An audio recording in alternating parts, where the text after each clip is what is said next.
Trump और मोदी की दिलचस्प तस्वीर देखी। क्या आप जानते हैं कि G7 समिट में शामिल होने पहुंचे मोदी ने जब कश्मीर पर ट्रंप को मध्यस्थता करने से मना कर दिया तो ट्रंप ने उस दौरान मोदी की तारीफ की। और ये गर्मजोशी देखिए, ये गर्मजोशी। और आपको याद होंगी वो तस्वीरें भी जब 22 जुलाई को इमरान खान बैठे हुए थे ट्रंप के साथ, और उस दिन जब ये कहा गया था ट्रंप की तरफ से कि हम कश्मीर में मध्यस्थता कर सकते हैं। और आज देखिए जब प्रधानमंत्री मोदी ने इसके लिए मना किया, गर्मजोशी देखिए। प्रधानमंत्री नरेंद्र मोदी और अमेरिकी राष्ट्रपति ट्रंप के बीच कश्मीर के मुद्दे पर जब बातचीत हुई तो पीएम मोदी ने ट्रंप का हाथ अपने हाथ में लेकर उस पर ताली मारी। दरअसल मोदी ने बातचीत के दौरान कुछ कहा तो ट्रंप ने चुटकी लेते हुए कहा कि पीएम मोदी की अंग्रेजी बहुत अच्छी है, और इस बात पर मोदी मुस्कुराए और फिर ट्रंप का हाथ अपने हाथों में लेकर जोर से ताली मारी। ट्रंप के चेहरे पर भी मुस्कुराहट आ गई और ये बॉडी लैंग्वेज बहुत कुछ कहती है।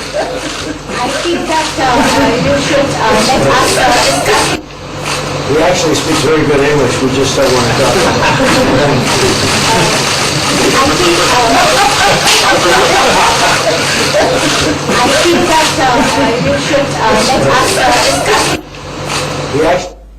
और आज हिंदुस्तान के लिए फ्रांस से अच्छी खबर आई तो पाकिस्तान के लिए खबर जाहिर है बुरी थी। आज अमेरिका भारत के सामने नतमस्तक दिखाई दिया और दुनिया का सबसे ताकतवर मुल्क, सबसे बड़े लोकतंत्र के सामने सरेंडर्ड नजर आया।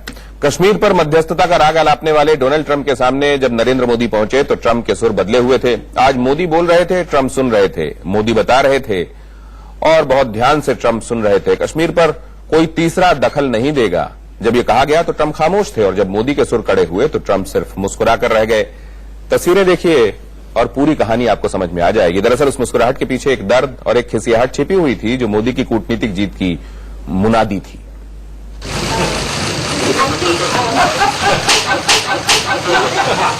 सारे इश्यूज बायलेटरल है और इसलिए हम दुनिया के किसी भी देश को इनके लिए कष्ट नहीं देते हैं। वो कहावत तो सुनी होगी आपने, खिसियानी बिल्ली खंबा नोची।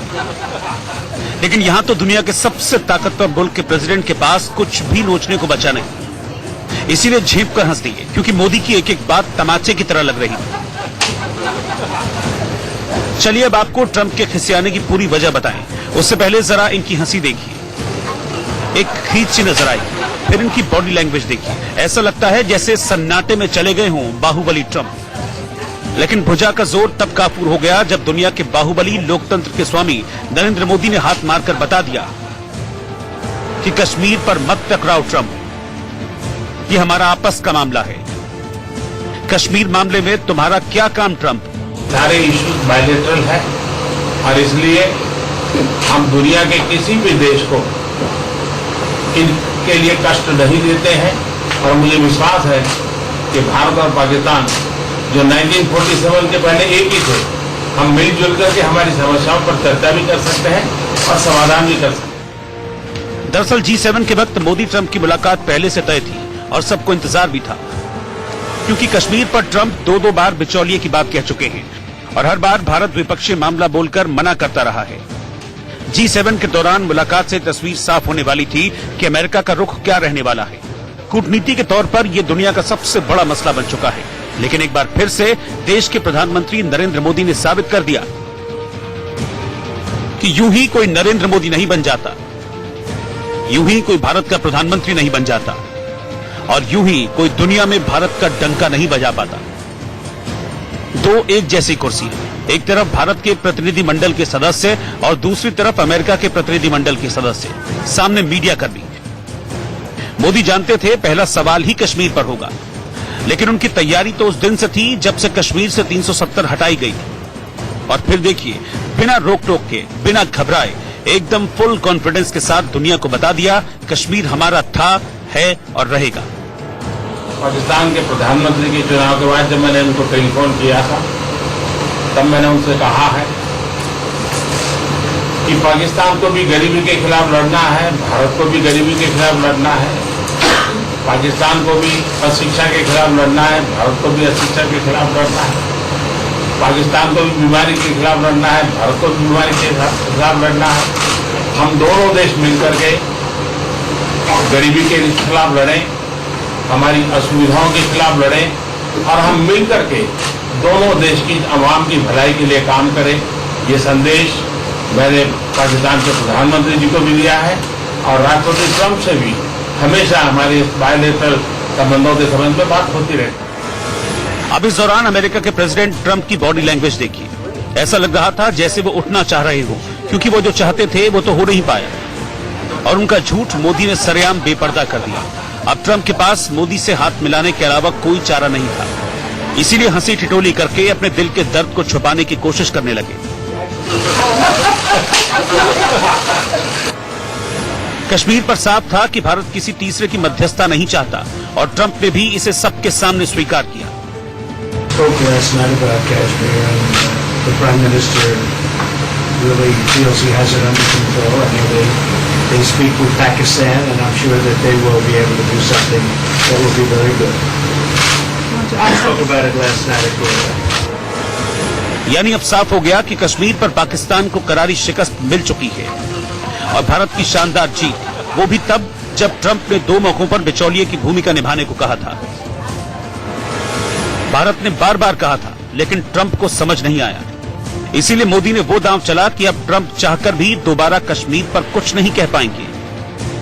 भारत ने साफ कहा है, अपनी पोजीशन जो है उन्होंने साफ दिखाई है कि ये अंदरूनी मामला है, वो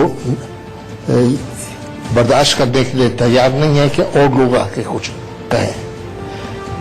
और एक हद तक दुनिया में लोग हमारे साथ एक लाइन में हमारे साथ निकले हैं और हमारा समर्थन दे रहे हैं इसमें। दरअसल अमेरिका को पहले ही समझना चाहिए था कि कश्मीर भारत का अभिन्न अंग भी है और भारत की भावनाएं भी उससे जुड़ी हैं। इसीलिए कश्मीर पर कोई तीसरा बात करेगा तो भारत उसे बख्शेगा नहीं। और वैसे भी अब तो पाकिस्तान कश्मीर को छोड़कर पीओके की तरफ सोचे, क्योंकि अब की बार पीओके में भारत का वार होगा। एग्रेसिव ना हो, जान दे देंगे इसके लिए। क्या बात कर रहे हो आप? एग्रेसिव होने की क्या बात कर रहे हो? ट्रंप खिसिया रहे हैं और इमरान छटपटा रहे हैं। हाय ट्रंप, ये तूने क्या किया? लेकिन सच यही है कि भारत एक तेजी से बढ़ती विश्व ताकत है, जिसे मानने में ही भलाई है। इस बात को ट्रंप भी बखूबी समझ रहे थे, तभी तो हंसकर मोदी से हाथ मिला रहे थे। और अब आपको बताते हैं मोदी के इस मास्टर स्ट्रोक के मायने क्या हैं, कैसे मोदी की एक चाल से दुनिया में भारत का रुतबा और बढ़ गया। सबसे ताकतवर देश अमेरिका झुका, भारत की कूटनीतिक जीत हुई। अमेरिका को सीधे जवाब से भारत की मजबूती का संदेश गया। कोई भी देश कश्मीर पर मध्यस्थता की बात नहीं करेगा। इंटरनेशनल फोरम पर भारत एक बड़ी ताकत बनकर उभरा। चीन को भी मैसेज चला गया कि कश्मीर पर चुप रहने में ही फायदा है और लिहाजा अब पाकिस्तान पूरी तरह अकेला है। इमरान का दावा बेकार हुआ, ट्रंप की छवि को भी बड़ा धक्का लगा, उनका झूठ सामने आ गया। बगैर बोले मोदी ने ट्रंप को दुनिया के सामने झूठा साबित कर दिया। कश्मीर पर पाकिस्तान अब यूएन में दोबारा इसे उठाने की हिम्मत नहीं जुटा पाएगा। और अब आपको दिखाते हैं कि भारत को धमकी देने में भी पाकिस्तान के हाथ पांव किस कदर कांप रहे हैं। दरअसल आज पाकिस्तान के प्रधानमंत्री इमरान खान ने कश्मीर के मुद्दे पर अपने देश को संबोधित किया। भारत को इमरान की गीदड़ भभकी वाला यह वीडियो 34 मिनट का है, जिसमें कुल 44 कट हैं। मतलब एक बार फिर इमरान खान को भारत को मैसेज देने में एडिटिंग यानी वीडियो संपादन का सहारा लेना पड़ा। एडिटिंग वाले इस वीडियो में इमरान की बौखलाहट एकदम साफ नजर आई। इमरान खान ने कहा कि भारत ने धारा 370 हटाकर गलती की है, हम कश्मीर के लिए किसी भी हद तक जाएंगे। पाक ऑक्यूपाइड कश्मीर में हमारी सेना पूरी तरह से तैयार है। इमरान ने परमाणु हमले को लेकर भी इशारे इशारे में धमकी दी।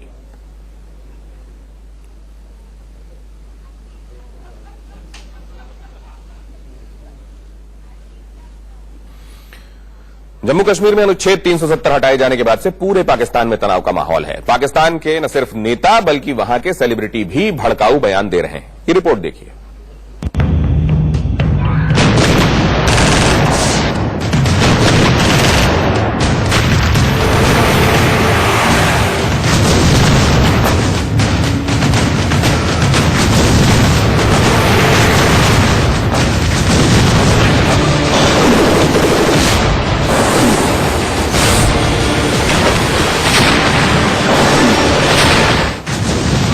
पाकिस्तान की तबाही वाली जोड़ी तैयार।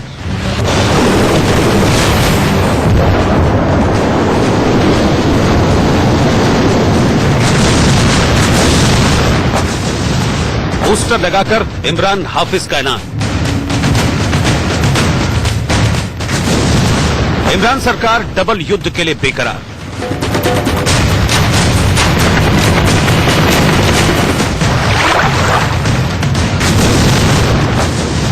पाकिस्तान बोले, आ भारत मुझे मार।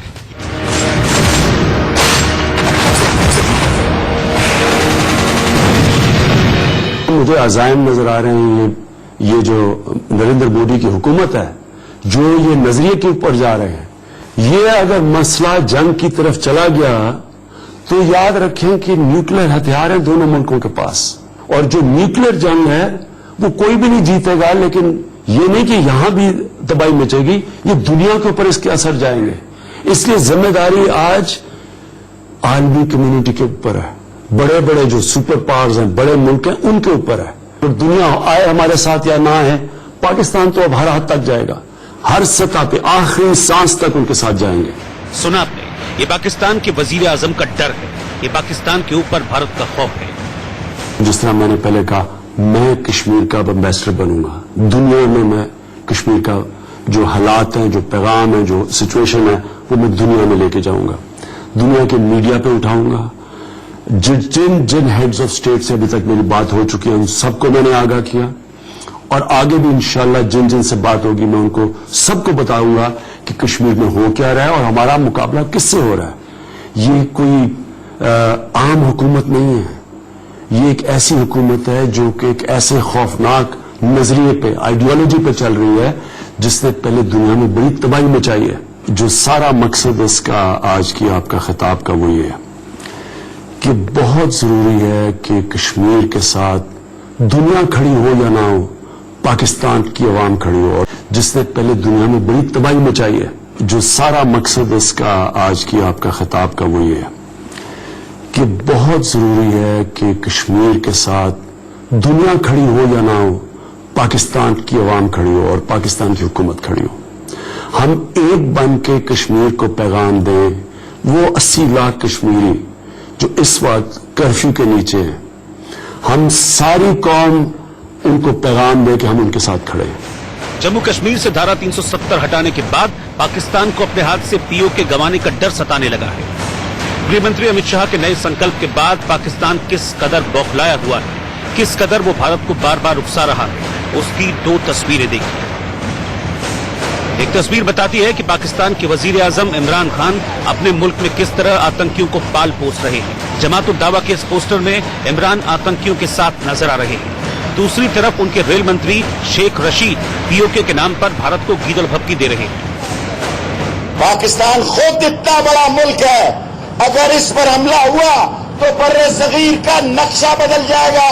ये पाकिस्तान और हिंदुस्तान की लड़ाई नहीं होगी, ये बर्रे सगीर की जंग होगी।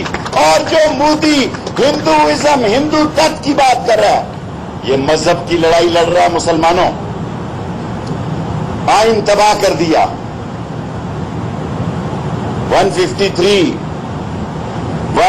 370, 35A, ये एक दिन की सोच नहीं है। राजनाथ साहब सुन लो, मुसलमान की जिंदगी और मौत इस्लाम और पाकिस्तान के लिए है। सही कहा रशीद साहब, ज्योग्राफी जरूर बदलेगी, दुनिया के नक्शे से पाकिस्तान डिलीट हो जाएगा। जिस युद्ध की बात आप कर रहे हैं उसमें पाकिस्तान विश्व मानचित्र से विलुप्त हो जाएगा। कश्मीर से धारा 370 हटाने और पीओके को भारत का अभिन्न अंग बताने के बाद पाकिस्तान युद्ध चिल्लाने लगा है। पाकिस्तान ने अपने दो बड़े मंत्रियों को इसके लिए आगे भी कर दिया है। पाक के विदेश मंत्री शाह महमूद कुरैशी और रेल मंत्री शेख रशीद भारत से युद्ध की मांग कर रहे हैं। पाकिस्तान खुद इतना बड़ा मुल्क है, अगर इस पर हमला हुआ तो बर्रे सगीर का नक्शा बदल जाएगा। ये पाकिस्तान और हिंदुस्तान की लड़ाई नहीं होगी, ये बर्रे सगीर की जंग होगी। न सिर्फ इमरान खान के मंत्री बल्कि वो खुद भी जम्मू कश्मीर से धारा 370 हटाए जाने को लेकर बार बार दुख भरा बयान दे रहे हैं। हाथ से पीओ के निकलने का डर और मोदी शाह की जोड़ी का खौफ ऐसा कि वो कभी परमाणु युद्ध की बात करते हैं तो कभी नसीहतें देते दिखते हैं। नरेंद्र मोदी की हुकूमत है जो ये नजरिए के ऊपर जा रहे हैं, ये अगर मसला जंग की तरफ चला गया तो याद रखें कि न्यूक्लियर हथियार हैं दोनों मुल्कों के पास, और जो न्यूक्लियर जंग है वो कोई भी नहीं जीतेगा। लेकिन ये नहीं कि यहां भी तबाही मचेगी, ये दुनिया के ऊपर इसके असर जाएंगे। 1965, 1971 और 1999 के करगिल युद्ध में भारत से बुरी तरह हारा पाकिस्तान। आतंकी साजिश करके भी खूब पिटा पाकिस्तान।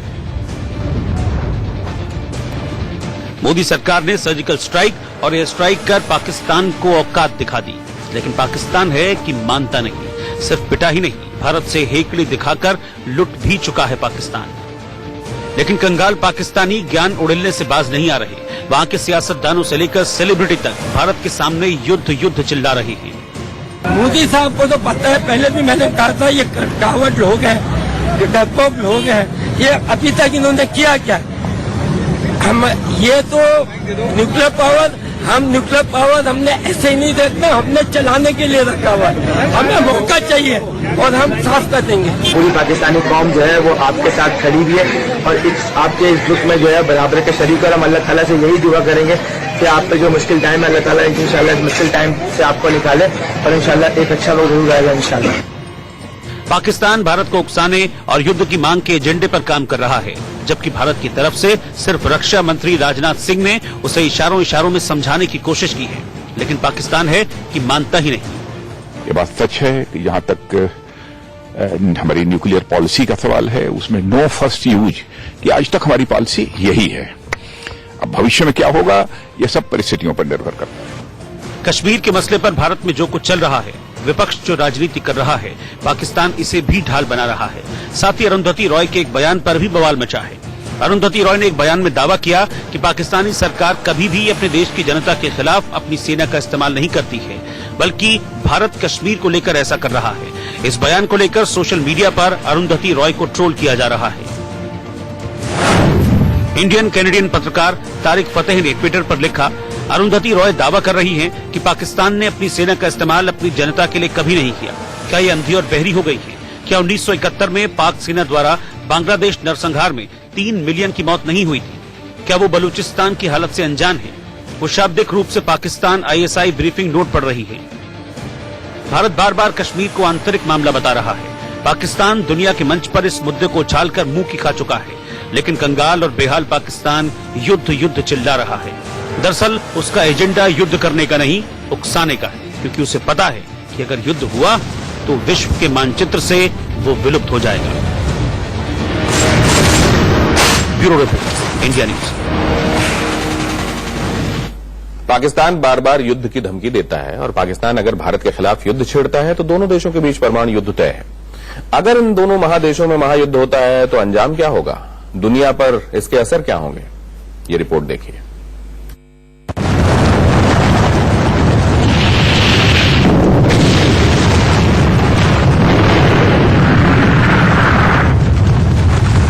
पाकिस्तान रिटेलिएट करने का सोचेगा नहीं, पाकिस्तान रिटेलिएट करेगा।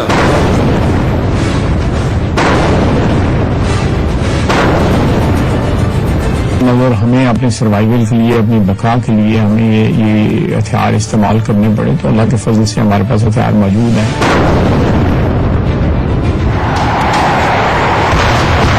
मैं तो जंग होते देख रहा हूं 6 महीने और साल के अंदर।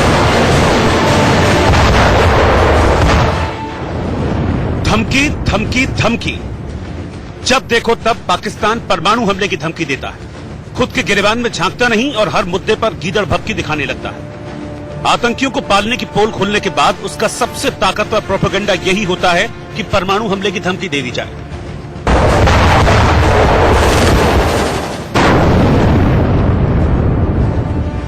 अगर किसी ने पाकिस्तान की तरफ मैली आंख से देखा तो वो आंखें निकाल दी जाएंगी और ना फिर घास उगेगी, न चिड़ियां चहकेंगी, न मंदिरों में घंटियां बजेंगी।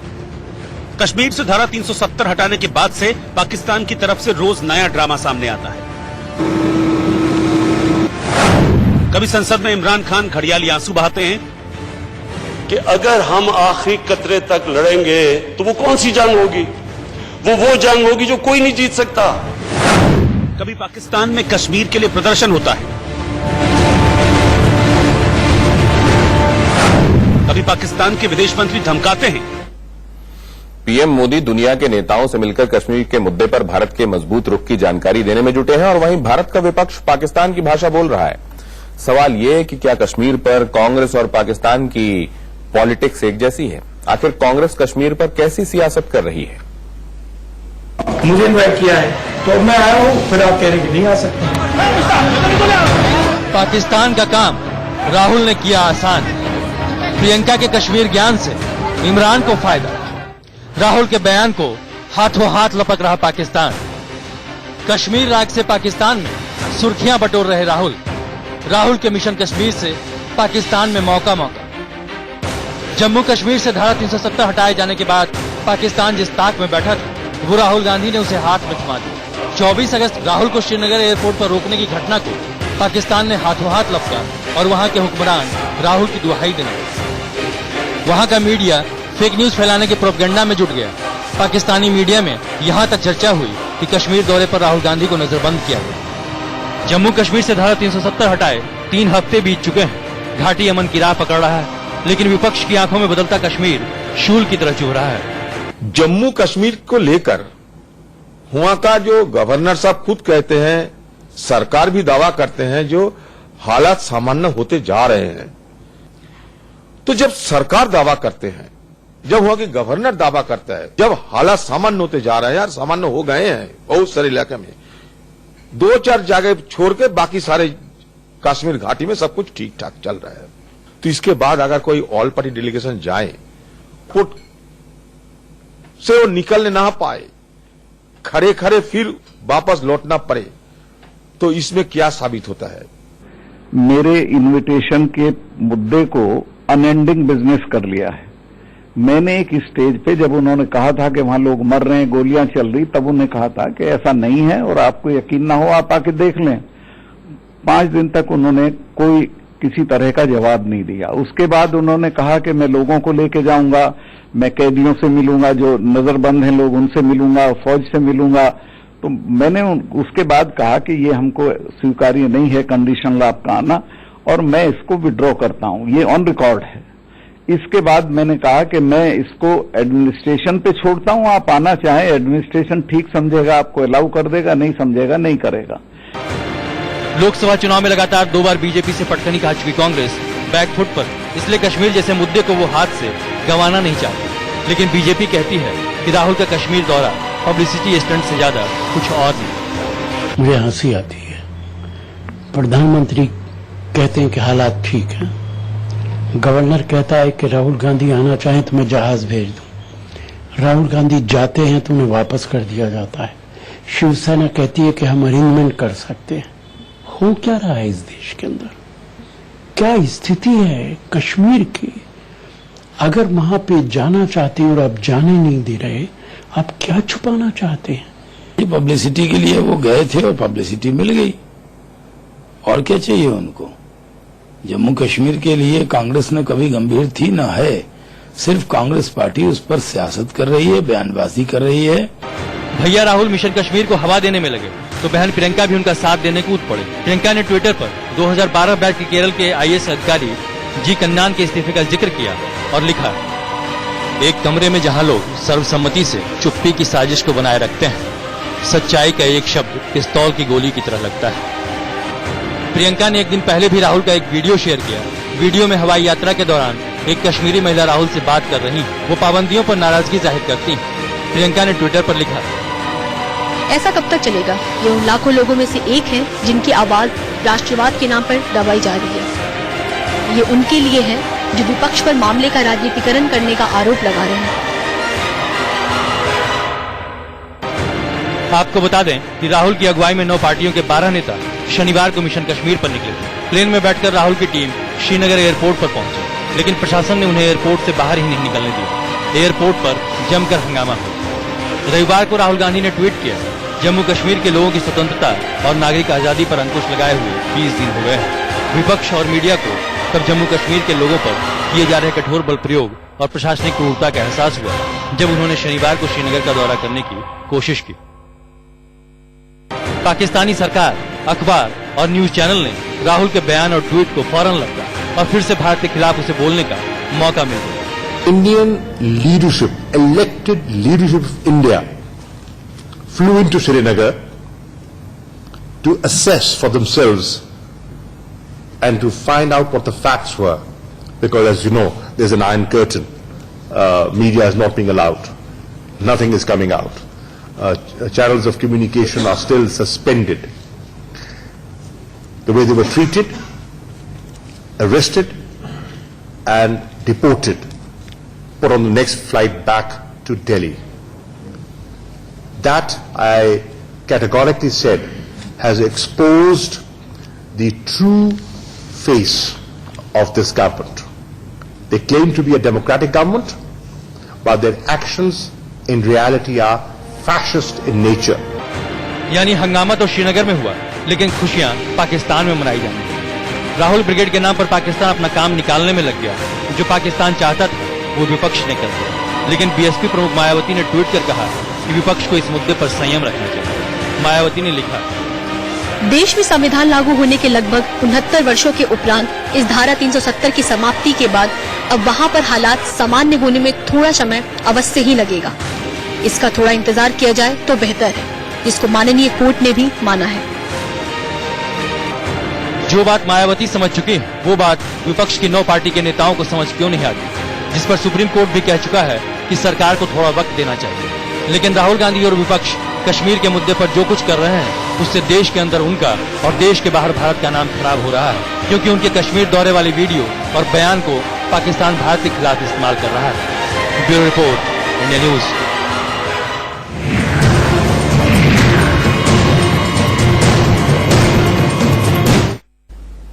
साध्वी प्रज्ञा ठाकुर, अब खबर की खबर में उनका जिक्र। उन्होंने एक बार फिर से विवादित बयान दिया है। साध्वी ने कुछ वक्त में हुई बीजेपी नेताओं की मौत को तंत्र मंत्र से जोड़ दिया है। अरुण जेटली और बाबूलाल गौर की शोक सभा में प्रज्ञा ठाकुर ने बीजेपी नेताओं की मौत की वजह विपक्ष की मारक शक्ति बता दी।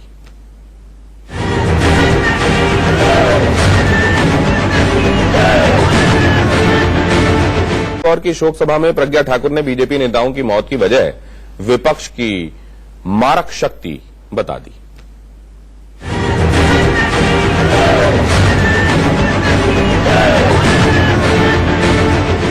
जेटली की मौत साध्वी को टोटका लगती है।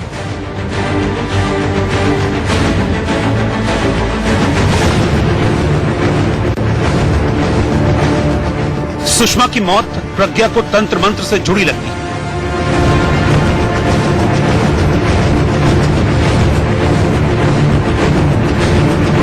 अनंत की मौत में भी प्रज्ञा को अंधविश्वास दिखता है।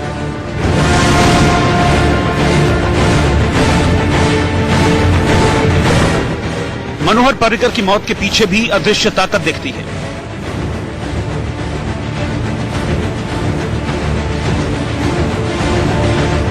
यहां तक कि वाजपेयी की मौत को भी प्रज्ञा जादू टोना मानती है।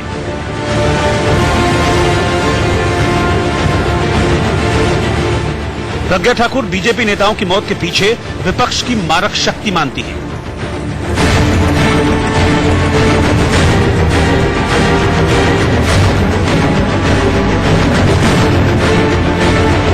बहुत बुरा समय है और जो विपक्ष है वो एक ऐसा कार्य कर रहा है, ऐसा मारक शक्ति का प्रयोग कर रहा है जो भारतीय जनता पार्टी पर कर रहा है और वो भारतीय जनता पार्टी को नुकसान पहुंचाने के लिए है।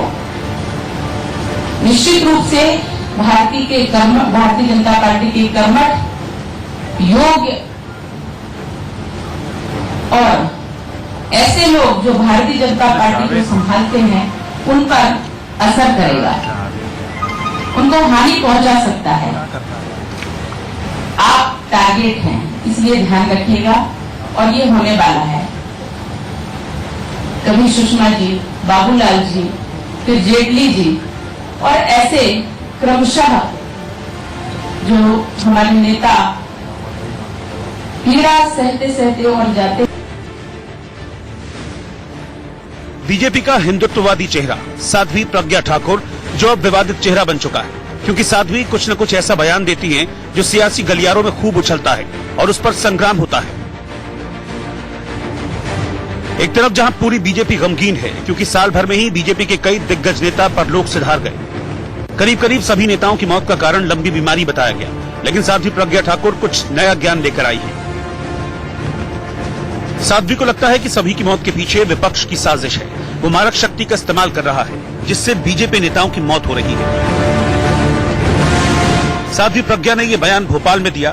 वो अरुण जेटली और बाबूलाल गौर की शोक सभा में शामिल हुई थी। साध्वी प्रज्ञा ठाकुर का कहना है कि किसी महाराज जी ने उन्हें यह ज्ञान दिया था।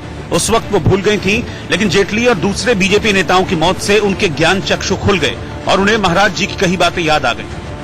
फिर क्या, उन्होंने जुबान से टोटके और मारक शक्ति पर विपक्ष को घेर लिया।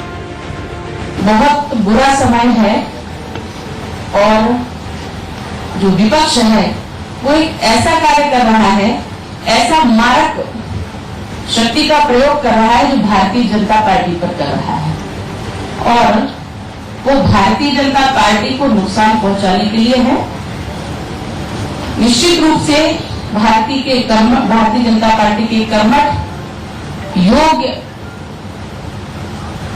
और ऐसे लोग जो भारतीय जनता पार्टी को संभालते हैं उन पर असर करेगा, उनको हानि पहुंचा सकता है। आप टारगेट हैं, इसलिए ध्यान रखिएगा और ये होने वाला है। कभी सुषमा जी, बाबूलाल जी, फिर जेटली जी और ऐसे क्रमशः जो हमारे नेता पीड़ा सहते सहते और जाते हैं। साध्वी जो बोले वो विवाद ना बने, भला ऐसा कैसे हो सकता है। प्रज्ञा ठाकुर के बयान पर सियासी घमासान मच गया। जहां बीजेपी बचाव की मुद्रा में आ गई है, वहीं कांग्रेस उनसे माफी मांगने की जिद पर अड़ गई है। मैं समझता हूं कि वो केवल भारतीय जनता पार्टी के नेता नहीं थे, वो देश के नेता थे और देश के नेता होने के नाते पूरा देश गमगीन है। इस तरह की बात करना उनको शोभा नहीं देता। साध्वी प्रज्ञा ठाकुर भोपाल से सांसद हैं, जिन पर बालीगांव ब्लास्ट में शामिल होने का आरोप है। वो जमानत पर हैं। उनके लिए कांग्रेस ने भगवा आतंकवादी शब्द का इस्तेमाल किया था, जिसका राजनीतिक लाभ उन्होंने चुनाव में खूब लिया। खैर, सियासत में आरोप प्रत्यारोप चलते रहते हैं, लेकिन साध्वी ने तंत्र मंत्र की एंट्री भी करा दी है। ऐसा नहीं है कि वो पहली बार ऐसा कुछ बोल रही हैं। वो नाथुराम गोडसे को देशभक्त बता चुकी हैं और मुंबई हमले में शहीद हुए हेमंत करकरे की शहादत पर भी सवाल उठा चुकी हैं। साध्वी प्रज्ञा की ऊटपटांग बयानों से बीजेपी आलाकमान नाराज भी होते रहे हैं। पीएम मोदी ने तो बात तक करने से इनकार कर दिया था, लेकिन अब देखना यह है कि इस अंधविश्वासी बयान के बाद बीजेपी साध्वी प्रज्ञा पर क्या एक्शन लेती है।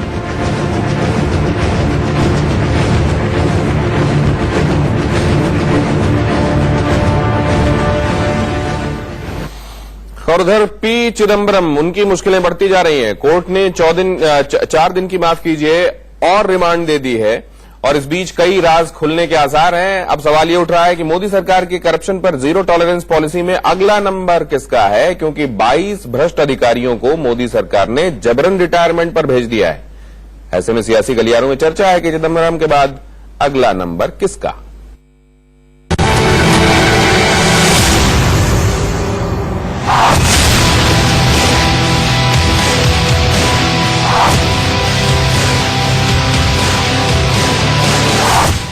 चिदम्बरम तो ट्रेलर है, पिक्चर अभी बाकी है।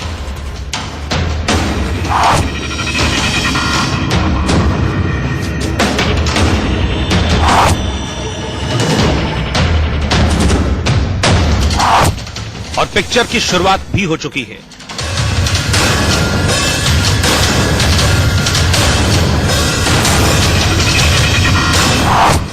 सीबीआईसी के 22 भ्रष्ट अधिकारी जबरन रिटायर।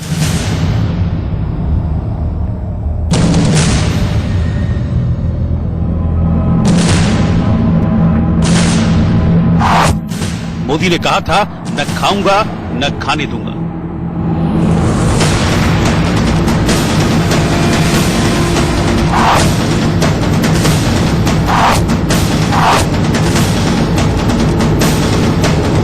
जो कहा था उसकी शुरुआत हो चुकी है। चिदम्बरम के बाद पहला इफेक्ट भी नजर आ चुका है।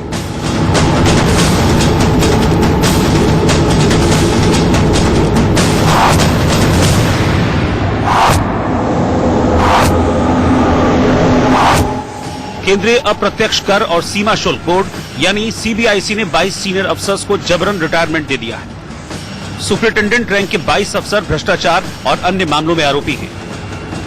इसीलिए central service civil rules 56J 1972 के तहत इन्हें रिटायर किया गया। सरकार ने यह कार्रवाई जनहित में मूलभूत अधिकार का इस्तेमाल करते हुए की। फंडामेंटल रूल 56J इसका इस्तेमाल 50 से 55 साल की उम्र या 30 साल का सेवा काल पूरा कर चुके उन अधिकारियों के खिलाफ किया जा सकता है जो नॉन परफॉर्मर हो या भ्रष्टाचार जैसे मामले में आरोपी हो। टैक्स अफसरों के खिलाफ जून से अब तक इस तरह की तीसरी कार्रवाई की गई है। इससे पहले सीबीआईसी के कमिश्नर लेवल के 15 और आयकर विभाग के 12 अधिकारियों को हटाया गया था। प्रधानमंत्री नरेंद्र मोदी ने 15 अगस्त को स्वतंत्रता दिवस के मौके पर कहा भी था, टैक्स डिपार्टमेंट की कुछ लोगों ने अधिकारों का दुरुपयोग कर करदाताओं को प्रताड़ित किया, जबकि इससे पहले भी पीएम मोदी भ्रष्टाचार पर अंकुश लगाने के अपने नजरिए को लोगों के सामने रख चुके हैं। देश के लिए टैक्स देता है, अलग अलग प्रकार से धनराशि देता है और इस पर देश के गरीबों का हक होता है। और मेरी ये कोशिश रहेगी कि मैं कभी भी जनता के इस पैसों पर कोई पंजा नहीं पड़ने दूंगा। दरअसल मोदी सरकार का साफ तौर पर कहना है कि बारी बारी से हर डिपार्टमेंट में सुधार करेंगे। इसमें सबसे पहले आयकर विभाग को चुना है, क्योंकि बड़ी मछलियां टैक्स चोरी में काफी आगे निकल चुकी थी और कई बार टैक्स में धांधलेबाजी सामने आती रही है, जो बिना अधिकारियों की मिलीभगत के मुमकिन नहीं है। इसीलिए मोदी सरकार ने सबसे पहले टैक्स डिपार्टमेंट के भ्रष्ट अधिकारियों पर ही हंटर चलाया। यानी एक तरफ आईएनएक्स मीडिया मामले में पूर्व गृह मंत्री पर शिकंजा कसता जा रहा है, इस बीच भ्रष्टाचार के आरोप वाले नेताओं में खलबली मची है कि अगला नंबर किसका है, क्योंकि मोदी सरकार फुल फॉर्म में है। कुछ नाम आपको दिखाते हैं जिन पर इसी तरह धांधली के केस चल रहे हैं। सवाल ये है कि क्या अगला नंबर उनमें से किसी एक का आएगा? Sonia Gandhi, Rahul Gandhi national Herald case में आरोपी। रॉबर्ट वाड्रा डीएलएफ जमीन खरीद घोटाले में आरोपी। अहमद पटेल और कमलनाथ के भांजे Ratul Puri Augusta Westland helicopter घोटाले में आरोपी। अशोक गहलोत, सचिन पायलट एम्बुलेंस खरीद घोटाले में फंसे। डीके शिव कुमार आय से अधिक संपत्ति के मामले में जांच। वीरभद्र सिंह आय से अधिक संपत्ति में जांच जारी। हरीश रावत हॉर्स ट्रेडिंग के मामले में फंसे। भूपेंद्र सिंह हुड्डा गुरुग्राम में जमीन सौदे की जांच जारी। जगदीश टाइटलर टेलीकॉम कंपनी घोटाला। कांग्रेस के कई नेता आजकल परेशान हैं। आखिर करें तो क्या करें, जाएं तो कहां जाएं, क्योंकि मोदी का हंटर कहीं उन पर न पड़ जाए, कहीं चिदंबरम जैसा हाल न हो जाए। इसीलिए सब खैर मना रहे हैं। फिलहाल मोदी G7 के दौरे पर हैं और इधर कांग्रेस में हड़कंप मचा हुआ है। चिदंबरम को बचाने के लिए कांग्रेस के वकीलों की फौज जुटी हुई है, लेकिन चिदंबरम को झटके पर झटके लग रहे हैं। पी चिदंबरम के कारनामों का नतीजा है, न कि कोई इसमें राजनीति है। आप भ्रष्टाचार करेंगे तो जवाब देना पड़ेगा। अब मामला अदालत में है, फैसला जो आएगा वो देखा। चिदंबरम की हालत देख ये आसानी से समझा जा सकता है कि मोदी सरकार करप्शन पर जीरो टॉलरेंस पॉलिसी पर चल रही है, लेकिन इस पॉलिसी पर कई तरह के सवाल भी खड़े हो रहे हैं। एक तो मोदी सरकार को ये साफ करना होगा कि बदले की कार्रवाई तो नहीं, और दूसरा निचले स्तर पर करप्शन क्या सिर्फ बड़ी मछलियों को पकड़ने भर से खत्म हो जाएगा? इस बारे में भी मोदी सरकार को बताना पड़ेगा। खैर, फिलहाल तो कांग्रेस में करप्शन में लिप्त नेता त्राहिमाम कर रहे हैं। कहीं चिदंबरम के बाद अगला नंबर उनका तो नहीं। भ्रष्टाचार के आरोप में अब महाराष्ट्र के पूर्व डेप्यूटी सीएम अजीत पवार भी घिर गए हैं। उन पर केस दर्ज हो गया है। धोखाधड़ी समेत कई धाराओं में मामला दर्ज हुआ है। सहकारी बैंक घोटाले में अजीत पवार पर आरोप लगा है। बॉम्बे हाईकोर्ट के आदेश पर 70 लोगों के खिलाफ एफआईआर दर्ज हुई है। महाराष्ट्र के डिप्टी सीएम रह चुके हैं अजीत पवार और एनसीपी अध्यक्ष शरद पवार के भतीजे हैं।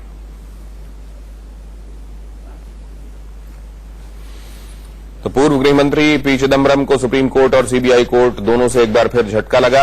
सीबीआई कोर्ट ने चिदंबरम को 30 अगस्त तक रिमांड पर भेज दिया और इससे पहले सीबीआई कोर्ट ने चिदंबरम को 26 अगस्त यानी आज तक रिमांड पर भेजा था, लेकिन सीबीआई ने पूछताछ के लिए उनकी हिरासत बढ़ाने की मांग की, जिसे कोर्ट ने मान लिया। इससे पहले सुप्रीम कोर्ट ने भी चिदम्बरम की अग्रिम जमानत की याचिका को खारिज कर दिया था। कोर्ट ने कहा कि सीबीआई की तरफ से गिरफ्तारी के बाद अग्रिम जमानत याचिका का कोई मतलब नहीं रह जाता। सुप्रीम कोर्ट ने चिदम्बरम को रेगुलर बेल के लिए निचली अदालत में जाने के लिए कहा। मीडिया मसले पर सुप्रीम कोर्ट ईडी केस की सुनवाई मंगलवार को करेगा। तो आप देख रहे हैं खबर की खबर। यहां एक छोटा सा ब्रेक, हाजिर होते हैं।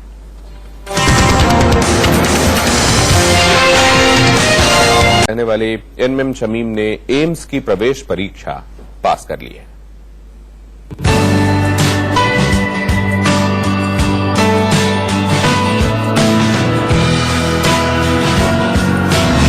जम्मू की बेटी ने कर दिया कमाल। एम्स में एडमिशन पाने वाली सूबे की पहली बेटी।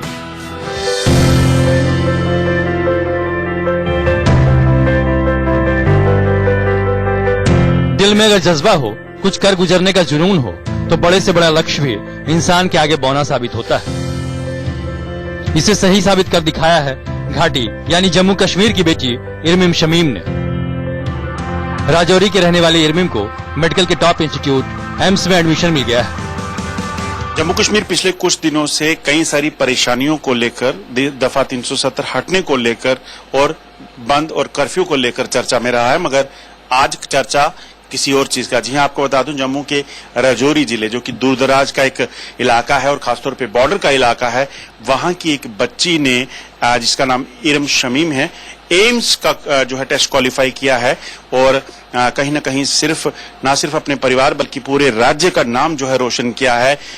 लाखों की तादाद में फॉर्म्स लगते हैं, एप्लीकेंट होते हैं, एग्जाम होता है और उसके बाद उसमें से सिर्फ कुछ 100 बच्चों को उसमें चुना जाता है, जिसमें इरम का नाम जो है वो सिलेक्ट हुआ है। इरम अपनी कम्युनिटी की पहली बच्ची है जो इस इलाके से एम्स में एमबीबीएस करने जाने वाली है। मेरे साथ इस वक्त इरम का परिवार है। सबसे पहले इरम से बात करते हैं।